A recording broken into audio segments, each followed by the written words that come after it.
नमस्कार। सभ्य कहानियाँ चैनल में आपका स्वागत है। हमारा आज का प्रसंग महाकवि कालिदास जी के बारे में है। आपने महाकवि कालिदास का नाम तो जरूर सुना होगा। महाकवि कालिदास महाराजा विक्रमादित्य के दरबार के नवरत्नों में से एक थे। एक पुरानी चलित कथा के अनुसार प्रसिद्ध महाकवि दिखने में बहुत सुंदर थे, लेकिन प्रारंभिक जीवन में वे अनपढ़ और महामूर्ख थे। फिर उनके जीवन में ऐसी महाकवि कालिदास एक महान कवि और नाटककार ही नहीं, बल्कि वह संस्कृत भाषा के विद्वान भी थे। आइए जानते हैं भारत के महान कवि कालिदास के जीवन की संघर्षपूर्ण कथा के बारे में। कालिदास के माता पिता उन्हें 5 वर्ष की आयु में ही छोड़कर चल बसे थे। उनका लालन पालन किसी दयालु ग्वाले ने किया, जो कि खुद भी अनपढ़ था। कालिदास पशुओं की देखभाल में उनका हाथ बटाते थे तथा पशु चराने के बाद जो समय उन्हें मिलता था, उस समय वह गांव के काली माँ के मंदिर में जाकर पूजा अर्चना किया करते थे। इसलिए उनका नाम कालिदास पड़ा। कालिदास नाम का शाब्दिक अर्थ है काली का सेवक। उनके संबंध में कहा जाता है कि माँ काली के आशीर्वाद से ही वह परम विद्वान बने। वाराणसी के नरेश की एक पुत्री थी जिसका नाम विद्योत्तमा था। राजकुमारी विद्योत्तमा बहुत बुद्धिमान, रूपवती और गुणवती थी। एक दिन राजा ने अपनी पत्नी से कहा, मुझे चिंता है कि हमारी राजकुमारी विद्योत्तमा के लिए उसके जैसा ही रूपवान और गुणवान वर कहाँ मिलेगा। उनकी पत्नी ने कहा कि भरूची विद्वान है, वो सब प्रकार से हमारी पुत्री के लिए ठीक है। राजकुमारी विद्योत्तमा को अपने ज्ञान पर बहुत अभिमान था, इसलिए विद्योत्तमा को मनाना आसान नहीं था। राजकुमारी विद्योत्तमा का ये प्रण था कि वो उसी युवक से विवाह करेगी जो उसे शास्त्रार्थ में पराजित कर देगा। उसने अपने माता पिता से कहा कि जो पुरुष मुझे शास्त्रार्थ में हराएगा, मैं उसी से विवाह करूंगी। महाराज ने ये घोषणा पूरे राज्य में करवा दी कि जो कोई भी राजकुमारी विद्योत्तमा को शास्त्रार्थ में हराएगा, राजकुमारी विद्योत्तमा उसी से विवाह करेंगी। राजकुमारी विद्योत्तमा से शास्त्रार्थ करने के लिए दूर दूर से बड़े बड़े विद्वान आए और राजकुमारी से शास्त्रार्थ में हार गए। उन विद्वानों के मन में ग्लानि उत्पन्न हो गई। इसके बाद महाराज और महारानी की ओर से विद्वान भरूची को इस बारे में बताया गया। विद्वान भरूची ने जब ये सुना तो उसने राजकुमारी विद्योत्तमा की इस चुनौती को स्वीकार कर लिया। विद्योत्तमा भरूची की चुनौती सुनकर घबरा गई, क्योंकि उसे भरूची बिल्कुल भी पसंद नहीं था, इसलिए वह उससे विवाह भी नहीं करना चाहती थी। शास्त्रार्थ के दिन विद्योत्तमा ने ये शर्त रखी कि शास्त्रार्थ मूक भाषा में होगा। राजकुमारी विद्योत्तमा ने कहा कि मैं आपसे संकेतों के द्वारा अपने प्रश्न करूंगी और आप भी संकेतों के द्वारा ही उत्तर देंगे। विद्वान भरूची ने राजकुमारी विद्योत्तमा की यह शर्त भी स्वीकार कर ली। उसके बाद दरबार में शास्त्रार्थ शुरू हुआ। तब अपने पहले प्रश्न के लिए राजकुमारी विद्योत्तमा ने अपनी एक उंगली ऊपर उठाई, परंतु उसका जे संकेत देखकर भरूची को कुछ भी समझ नहीं आया और उसने राजकुमारी विद्योत्तमा से अपनी हार मान ली। ये देखकर राजकुमारी विद्योत्तमा खुश हो गई और उसने भरूची को धन्यवाद कहा। भरूची को अपना यह अपमान सहन नहीं हुआ और उसने मन ही मन राजकुमारी विद्योत्तमा से बदला लेने का संकल्प लिया। घर जाते भरूची को रास्ते में मंदबुद्धि कालिदास दिखाई दिए, जो पेड़ की उसी डाल को काट रहे थे जिस पर वह स्वयं बैठे थे। भरूची ने कालिदास से कहा, अरे मंदबुद्धि आदमी, तुम ये क्या कर रहे हो? ऐसे तो तुम पेड़ से नीचे गिर जाओगे। उसकी बात सुनकर कालिदास ने उससे कहा कि तुम्हें इससे क्या, तुम अपना काम करो। उसके बाद कालिदास की यह बात सुनकर भरूची अपने रास्ते चला गया। अभी वह वहाँ से कुछ ही दूर गया था कि इतने में कालिदास पेड़ की डाल के साथ नीचे गिर पड़े। उसके बाद उन्होंने भरूची को बुलाकर पूछा कि ये तुमने कैसे जाना कि मैं पेड़ से नीचे गिर जाऊंगा? कालिदास की बात सुनकर भरूची ने उससे कहा कि इसमें जानने की क्या बात है? जो भी मैंने देखा वो तुम्हें बता दिया कि आगे क्या होने वाला है। उसके बाद कालिदास ने कहा, पर मैं तो इस बात को नहीं समझा कि मैं गिरने वाला हूँ। फिर कालिदास उससे कहने लगा, मुझे तो तुम ज्योतिषी लगते हो, क्योंकि तुमने तो मुझे पहले ही बता दिया कि मैं पेड़ से नीचे गिर जाऊंगा। कालिदास ने भरूची के पैर पकड़ लिए और उससे कहने लगा कि मुझ पर दया करो और मुझे तुम ये बताओ कि मेरे भाग्य में क्या लिखा है। भरूची ने मन ही मन सोचा कि राजकुमारी विद्योत्तमा से बदला लेने के लिए यह मंदबुद्धि कालिदास बिल्कुल ठीक है। उसने कालिदास से कहा कि तुम्हारे भाग्य में एक राजकुमारी से विवाह होना लिखा है। उसके बाद गुरुजी कालिदास को अपने साथ अपने घर ले गया और घर जाकर उसे विद्वानों जैसे कपड़े पहनाए। फिर वो कालिदास को लेकर राजमहल की तरफ चल पड़ा। रास्ते में जाते हुए भरूची ने कालिदास से कहा कि ध्यान रखना कि महाराज को देखते ही तुम उन पर पुष्प वर्षा करना और ओम स्वस्ति कहकर आशीर्वाद देना। दोनों राजा के महल में राजा के पास पहुंचते हैं। तब कालिदास राजा पर पुष्प वर्षा करते हैं और ओम स्वस्ति के बजाय जुष्ट का उच्चारण करते हैं। राजा को कुछ भी समझ में नहीं आता कि वो क्या कह रहे हैं। तब भरूची स्थिति को संभालते हुए कहता है, महाराज, ये बहुत विद्वान ब्राह्मण है, इन्होंने आपको एक विशेष आशीर्वाद दिया है। भरूची आगे कहता है, महाराज, यह विद्वान ब्राह्मण कालिदास है। यह आपकी पुत्री राजकुमारी विद्योत्तमा के साथ शास्त्रार्थ करने के लिए आए हैं। महाराज ने कालिदास को एक विद्वान ब्राह्मण समझकर अपनी पुत्री के साथ शास्त्रार्थ करने की आज्ञा दे दी। भरूची ने कालिदास से कहा कि चाहे कुछ भी हो जाए, तुम अपना मुंह मत खोलना। तुम सभी प्रश्नों के उत्तर संकेतों में ही देना, नहीं तो राजकुमारी विद्योत्तमा के साथ विवाह का अवसर तुम्हारे हाथ से निकल जाएगा। पंडितों और विद्वानों को भी बुलाया गया, जो उनके संकेतों का अर्थ सभी लोगों को समझा सके। राज दरबार में मौन शास्त्रार्थ शुरू हुआ और पहले की तरह ही राजकुमारी विद्योत्तमा ने अपनी एक उंगली ऊपर उठाई, जिसका अर्थ था कि परमात्मा ही सत्य है। परंतु कालिदास ने समझा कि वो उनकी एक आंख फोड़ना चाहती है। इस प्रश्न के जवाब में उन्होंने अपनी 2 उंगली खड़ी कर दी, जिसमें वह ये समझाना चाहते थे कि यदि उन्होंने उसकी एक आंख फोड़ी तो वो उनकी दोनों आंखें फोड़ देंगे। पंडितों ने कालिदास की ओर से राजकुमारी विद्योत्तमा को समझाया कि आपने ठीक कहा है कि ईश्वर एक है, परंतु आत्मा और परमात्मा दोनों सत्य हैं। राजकुमारी विद्योत्तमा इस उत्तर से प्रभावित हुई। विद्योत्तमा भी कालिदास की 2 उंगलियां देखकर यही समझी थी कि सृष्टि में आत्मा और परमात्मा दोनों सत्य हैं, इसलिए वह 2 उंगलियां देखकर संतुष्ट हो गई। फिर राजकुमारी विद्योत्तमा ने अपनी हथेली उठाई, अर्थात 5 उंगलियां खड़ी की, जिसका अर्थ था कि हमारा शरीर 5 तत्वों से मिलकर बना है। आप जिस प्रकृति, जगत, जीव या माया के रूप में द्वैतवाद को स्थापित कर रहे हैं, उसकी रचना 5 तत्व से होती है। ये 5 तत्व हैं: पृथ्वी, पानी, पवन, अग्नि और आकाश। ये सभी तत्व भिन्न और अलग है, इनसे सृष्टि कैसे हो सकती है? राजकुमारी विद्योत्तमा की 5 उंगलियां देखकर कालिदास ये समझे कि वो उन्हें थप्पड़ मारना चाहती है, तो उन्होंने भी अपनी 5 उंगलियों को जोड़कर एक मुट्ठी बना दी और संकेत में कहा कि यदि तुम मुझे थप्पड़ मारी तो मैं तुम्हें घूंसा मारूंगा।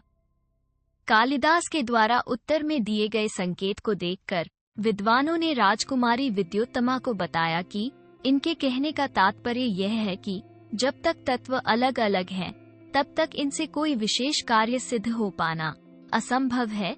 5 तत्वों के एक रूप होने में ही संसार में इनकी अभिव्यक्ति संभव है। सृष्टि तो एक मुट्ठी की तरह है, मुट्ठी में सभी मिल जाते हैं तो ये सृष्टि हो जाती है। ये सुनकर सभा मंडप के दर्शकों की ओर से फिर से तालियां बजने लगी। राजकुमारी विद्योत्तमा को अपनी हार माननी पड़ी और उसने कालिदास से विवाह कर लिया।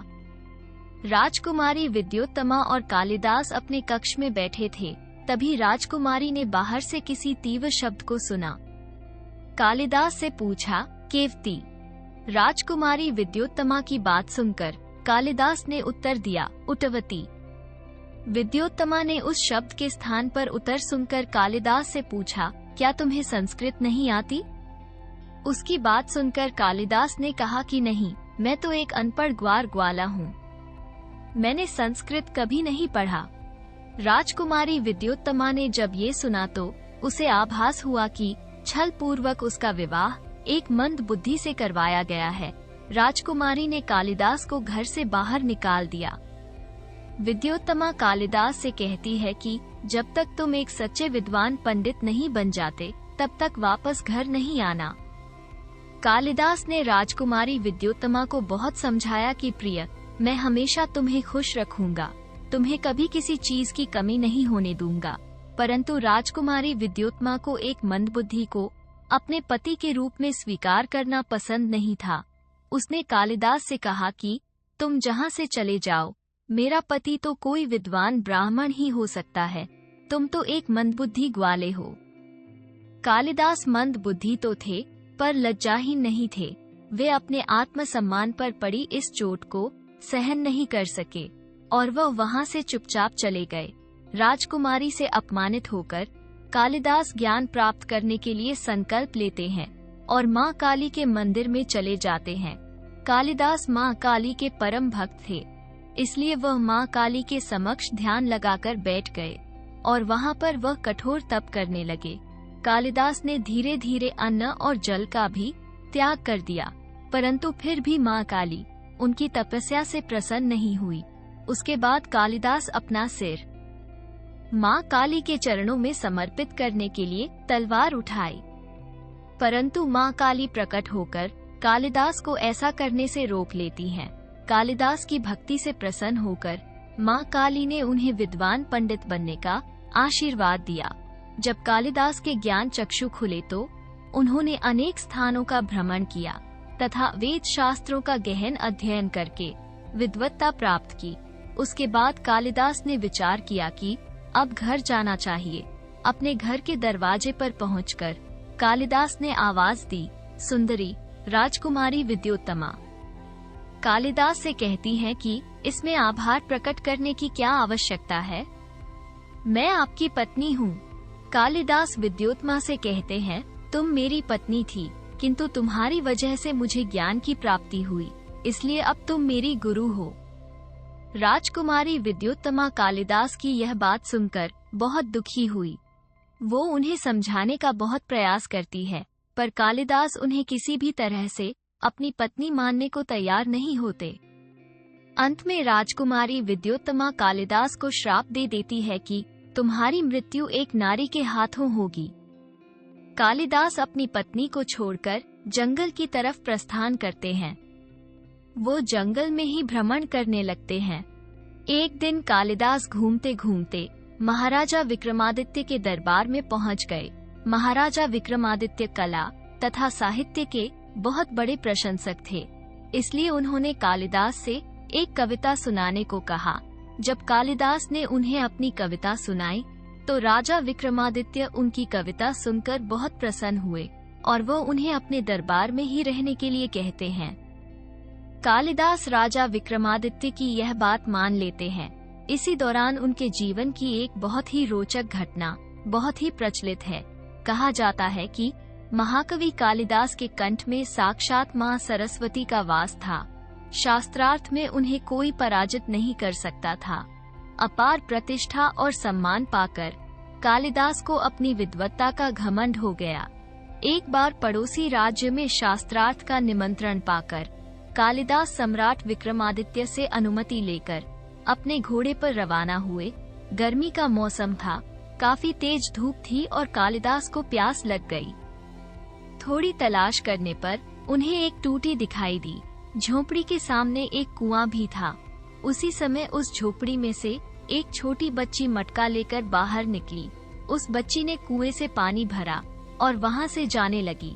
कालिदास उसके पास जाकर बोले, बालिके, बहुत प्यास लगी है, जरा पानी पिला दो। बच्ची ने पूछा, मैं आपको जानती नहीं, पहले अपना परिचय दीजिए। कालिदास को लगा, मुझे कौन नहीं जानता, भला परिचय देने की क्या आवश्यकता है। फिर भी प्यास से बेहाल थे तो बोले, बालिके, तुम अभी छोटी हो, इसलिए मुझे नहीं जानती। घर में कोई बड़ा हो तो उसको भेजो, वो मुझे देखते ही पहचान लेगा। मेरा बहुत दूर दूर तक नाम और सम्मान है। मैं बहुत विद्वान व्यक्ति हूँ। कालिदास के घमंड भरे वचनों से अप्रभावित बालिका बोली, संसार में सिर्फ 2 ही बलवान हैं, और उन दोनों को तो मैं जानती हूँ। अपनी प्यास बुझानी है तो उन दोनों के नाम बताएं। थोड़ा सोचकर कालिदास बोले, मुझे नहीं पता, तुम ही बता दो, मगर मुझे पानी पिला दो। बालिका बोली, वे 2 बलवान हैं। अन्न और जल, भूख और प्यास में इतनी शक्ति है कि वो बड़े से बड़े बलवान को भी झुका देती है।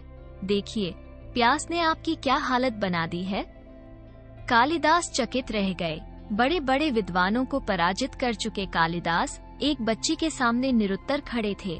बालिका ने पुनः पूछा, सत्य बताए, कौन है आप? कालिदास थोड़े नर्म होकर बोले, मैं बटोही हूँ। मुस्कुराते हुए बच्ची बोली, आप अभी भी झूठ बोल रहे हैं। संसार में 2 ही बटोही हैं, बताइए वे दोनों कौन हैं? तेज प्यास ने पहले ही कालिदास की बुद्धि क्षीण कर दी थी, पर लाचार होकर उन्होंने फिर से अनभिज्ञता व्यक्त कर दी। बच्ची बोली, एक स्थान से दूसरे स्थान तक बिना थके जाने वाला बटोही कहलाता है। बटोही 2 हैं, चंद्रमा और सूर्य। आप तो थक गए हैं। भूख और प्यास से बेदम है, आप बटोही कैसे हो सकते हैं?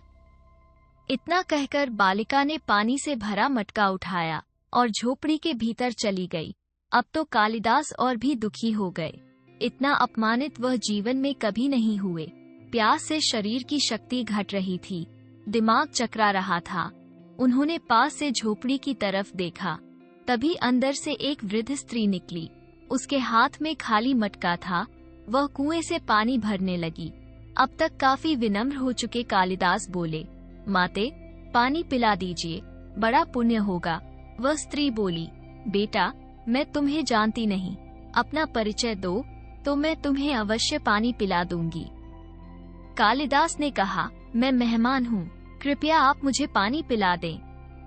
वो स्त्री बोली, तुम मेहमान कैसे हो सकते हो? संसार में 2 ही मेहमान हैं, धन और यौवन। इन्हें जाने में समय नहीं लगता। सत्य बताओ, कौन हो तुम?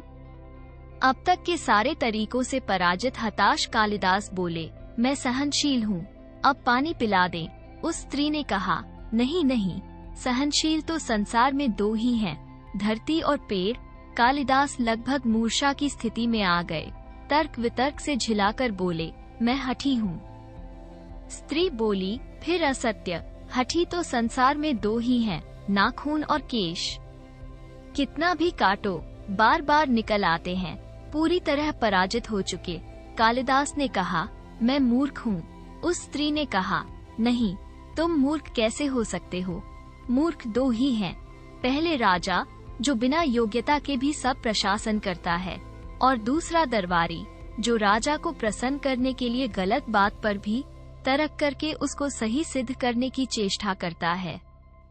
कालिदास उस वृद्ध स्त्री के चरणों में गिर पड़े और पानी की जांचना में गिड़गिड़ाने लगे।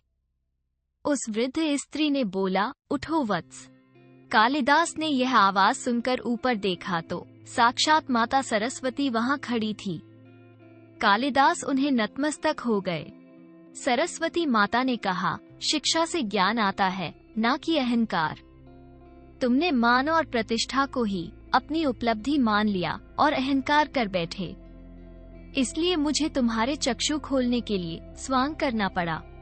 इस प्रकार कालिदास को अपनी नश्वर विद्वता का भान हो गया। एक दिन कालिदास की इच्छा हुई कि वह दरबारी जीवन पर एक नाटक की रचना करें। कालिदास नाटक की रचना करने लगते हैं, जिसमें मालविका मित्रम उनका पहला नाटक था। इसकी प्रस्तावना में उन्होंने इच्छा प्रकट की कि उन्हें नाटककार के रूप में ख्याति प्राप्त हो। कालिदास का पहला नाटक मालविका मित्रम बहुत लोकप्रिय हुआ तथा उनके दूसरे नाटक शकुंतलम ने भी बहुत अधिक सफलता प्राप्त की। इससे नाटककार के रूप में कालिदास की ख्याति में 4 चांद लग गए। एक दिन राजा विक्रमादित्य ने कालिदास से कहा, तुम इतनी सारी कविताओं की रचना करते हो, परंतु मेरी प्रशंसा में कोई कविता लिखने पर इनकार क्यों कर देते हो? कालिदास ने कहा, महाराज, निसंदेह आप एक महान राजा हैं, परंतु किसी नाशवान प्राणी की प्रशंसा करना कविता का लक्ष्य नहीं है। राजा विक्रमादित्य कालिदास की यह बात सुनकर नाराज हो गए और उससे कहने लगे कि तुम मेरे दरबार में रहते हो, फिर भी अन्य कवियों की तरह मेरा गुणगान नहीं करते। कालिदास राजा विक्रमादित्य के इस व्यवहार से दुखी होकर राज दरबार को छोड़कर चले गए और वह किसी अन्य गांव में जाकर बस गए। उनके जाने के बाद कुछ समय के पश्चात राजा विक्रमादित्य को बहुत पछतावा हुआ और उन्हें कालिदास की याद आने लगी। राजा विक्रमादित्य कालिदास की खोज भी शुरू करवाते हैं, किंतु कालिदास उन्हें कहीं भी नहीं मिलते। एक दिन राजा विक्रमादित्य को कालिदास की खोज करने के लिए एक उपाय दिखाई दिया। राजा विक्रमादित्य अपने राज दरबार में जाकर ये घोषणा कर देते हैं कि जो भी व्यक्ति उन्हें सबसे नवीन कविता सुनाएगा उसे 1,00,000 स्वर्ण मुद्राएं दी जाएंगी। उसके बाद राजा विक्रमादित्य दरबार के सभी पंडितों की सभा बुलाते हैं और उनसे कहते हैं कि जब तक कालिदास नहीं आ जाते तब तक आप सभी कविताओं को पुरानी बताते जाना। कविता सुनाने के लिए राज दरबार में प्रतिदिन अनेकों कवि आते हैं, परंतु राज दरबार में सभी पंडित उनकी कविता को पुराना बता देते। जब ये बात कालिदास के कानों में पड़ी तो वह राजा के मन की बात जान लेते हैं। कवियों को वापस निराश होकर लौटते देखकर उनको बहुत दुख हुआ। वह राजा को कविता सुनाने के बारे में सोचते हैं। इसके बाद कालिदास एक कविता की रचना करते हैं और किसी रास्ते चलते आदमी को बुलाकर कहते हैं कि यह कविता राजा विक्रमादित्य को जाकर सुनाओ और उनसे कहना कि यह कविता तुमने लिखी है। इसके बदले में वो तुम्हें बहुत पुरस्कार देंगे। किंतु वह आदमी कालिदास से कहता है कि मैं तो ना कोई कवि हूँ और ना ही कोई विद्वान, मैं ये कविता कैसे सुना सकता हूँ। इस पर कालिदास ने उससे कहा, मेरी बात मानो और यह कविता जाकर तुम राज दरबार में सुनाओ, बदले में तुम्हें बहुत सारा धन प्राप्त होगा। वो आदमी कालिदास की बात सुनकर राजा विक्रमादित्य के दरबार में जाकर कविता सुनाने लगता है। कविता में कालिदास ने लिखा था कि आपके पिता ने कभी मुझसे 91 करोड़ स्वर्ण मुद्राएं उधार ली थी, जो अब तक आपने उस धनराशि को मुझे वापस नहीं लौटाया है। राज दरबार के सभी पंडित इस कविता को सुनकर सन्न रह गए। फिर वो आदमी उन पंडितों से पूछता है कि क्या आप सब ने मेरी कविता को पहले कभी सुना है क्या? उसकी बात सुनकर राज दरबार के सभी पंडित इस असमंजस में पड़ जाते हैं। यदि हम हाँ कहेंगे तो राजा को 91 करोड़ स्वर्ण मुद्राएं इस व्यक्ति को देनी पड़ेगी, और यदि वो नहीं कहते हैं तो ये कविता नहीं मानी जाएगी। वो आदमी कहता है कि यदि आपके विद्वानों ने मेरी कविता पहले नहीं सुनी हो तो यह मेरी कविता नहीं मानी जानी चाहिए और मुझे 1,00,000 स्वर्ण मुद्राएं मिलनी चाहिए। राजा विक्रमादित्य उस आदमी की चतुराई से बहुत खुश होते हैं और उसे इनाम के रूप में 1,00,000 स्वर्ण मुद्राएं दे देते हैं। उसके बाद राजा विक्रमादित्य उस आदमी से पूछते हैं, क्या ये कविता तुमने स्वयं लिखी है? राजा की बात सुनकर वो आदमी थोड़ा घबरा गया। राजा विक्रमादित्य उस व्यक्ति से कहते हैं कि डरो मत, अब ये धन तुम्हारा है, सच सच बताओ, अगर झूठ बोलोगे तो दंड मिलेगा। वो व्यक्ति कहता है कि महाराज, यह कविता मैंने नहीं लिखी, हमारे गांव में एक विद्वान है, यह कविता उन्होंने ही लिखी है। उस व्यक्ति की बात सुनकर राजा विक्रमादित्य समझ जाते हैं कि यह कविता अवश्य ही कवि कालिदास ने लिखी है। फिर वो उस आदमी से पूछते हैं कि तुम्हारा गांव कौन सा है, तुम कहाँ रहते हो, मुझे उस विद्वान से मिलना है। वो व्यक्ति राजा विक्रमादित्य को कालिदास के घर पर लेकर जाता है। राजा विक्रमादित्य कालिदास से मिलकर कहते हैं, कालिदास, मैं समझ गया था कि यह कविता तुमने ही लिखी है। तुम मेरी अनुचित कही हुई बात को भूल जाओ और राज दरबार में वापस चलो। कालिदास राजा की बात मान लेते हैं और उनके साथ दरबार में चलने के लिए तैयार हो जाते हैं। इस मेल मिलाप के बाद भी उनमें मतभेद बने रहते हैं। जब भी कोई ऐसी वैसी बात होती तो कालिदास कहीं रूठ कर चले जाते और बहुत मनाने के बाद ही वापस लौटते थे। एक बार तो ऐसा हुआ कि कालिदास दरबार में आने से इनकार कर देते हैं। एक बार राजा विक्रमादित्य को ये जानने की इच्छा हुई कि कालिदास उनके बारे में क्या सोचते हैं। इसलिए अपना भेष बदलकर राजा विक्रमादित्य कालिदास के पास पहुंचते हैं। राजा कालिदास को देखकर उनको प्रणाम करते हैं और उनसे कहते हैं कि मैं धारानगर से आया हूँ। कालिदास उन्हें पधारने के लिए कहते हैं और वो उनसे राजा विक्रमादित्य के बारे में पूछते हैं। कालिदास के पूछने पर राजा बोलते हैं कि उनका हाल ही में देहांत हो गया। कालिदास राजा की मृत्यु पर बहुत भावुक होते हैं और उनके गुणगान में एक कविता सुनाते हैं। तब राजा विक्रमादित्य अपने असली रूप में आकर कहते हैं कि कालिदास, आज तुमने आखिर मेरा गुणगान अपनी कविता में कर ही दिया। कालिदास राजा विक्रमादित्य को जिंदा देखकर बहुत प्रसन्न होते हैं और उन्हें अपने गले से लगा लेते हैं। कुछ समय के पश्चात दोनों में फिर से मनमुटाव हो जाता है और कालिदास श्रीलंका चले जाते हैं। श्रीलंका के नरेश कुमार दास कालिदास का बड़ा सम्मान करते थे, फिर भी कालिदास ने उनके पास ना जाने का निश्चय किया। कालिदास सोचते हैं कि यदि राजा कुमार दास को मेरे यहाँ आने का पता चला तो वो राजा विक्रमादित्य को मेरे जहाँ होने की सूचना दे सकते हैं। अतः कालिदास किसी नर्तकी के जहाँ ठहर जाते हैं। राजा विक्रमादित्य की तरह राजा कुमारदास भी साहित्य तथा कला के बहुत प्रेमी थे। इसलिए वो अपने नगर में यह ऐलान करवाते हैं कि जो कोई भी व्यक्ति इस छंद को पूरा करेगा उसे महाराज 1 लाख स्वर्ण मुद्राएं प्रदान करेंगे। किंतु कोई भी व्यक्ति उस छंद को पूरा नहीं कर पाता। तब एक नर्तकी यह बात कालिदास को बताती है। कालिदास उस नर्तकी से कहते हैं, ये छंद तो बहुत आसान है, मैं इसे पूरा कर सकता। नर्तकी कालिदास से छंद की रचना करने के लिए कहती है। नर्तकी सोचती है कि इस छंद पर महाराज मुझे अवश्य पुरस्कार देंगे, किंतु ये कालिदास ले लेगा। इसलिए वो कालिदास को पीछे से सुरा घोंप देती है, जिससे कालिदास की मृत्यु हो जाती है। नर्तकी जब वो छंद राजा को सुनाती है तो वो सुनकर बहुत प्रसन्न होते हैं, परंतु राजा कुमार दास छंद की शैली से समझ जाते हैं कि ये छंद कवि कालिदास ने लिखी है। राजा कुमार दास नर्तकी से पूछते हैं, क्या छंद सचमुच तुमने लिखी है? सच सच बताओ, अन्यथा तुम्हें कालकोठरी में बंद करवा दूंगा। ये बात सुनकर नर्तकी डर गई और वो राजा से कहने लगी कि क्षमा करें महाराज, ये छंद मैंने नहीं लिखी, मुझे लालच ने अंधा कर दिया था, इसलिए मैंने उस रचनाकार की हत्या कर दी जिसने ये छंद लिखी थी। राजा कुमार दास तुरंत नर्तकी के साथ उसके घर जाते हैं और वहां जाकर देखते हैं कि कवि कालिदास का मृत शरीर जमीन पर पड़ा है। राजा कुमार दास कहते हैं कि हे भगवान, थोड़े से धन के लालच में इस दुष्ट नारी ने इस महान व्यक्ति के प्राण ले लिए। राजा कुमार दास कवि कालिदास का दाह संस्कार करवाते हैं।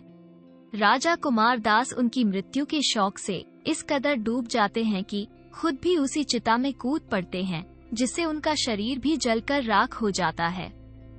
एक शिलालेख के अनुसार महाराजा विक्रमादित्य के आश्रय में कार्तिक शुक्ला एकादशी रविवार के दिन 95 वर्ष की आयु में कवि कालिदास ने अपने प्राण त्यागे थे। महाकवि कालिदास संस्कृत भाषा के कवि और नाटककार थे।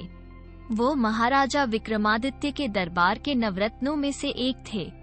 उनकी रचना अभिज्ञान शाकुंतलम सबसे प्रसिद्ध है। आशा करते ही कि आपको हमारी यह प्रस्तुति अच्छी लगी होगी, तो वीडियो को लाइक करें, चैनल को सब्सक्राइब करें। वीडियो को अंत तक देखने के लिए आपका धन्यवाद।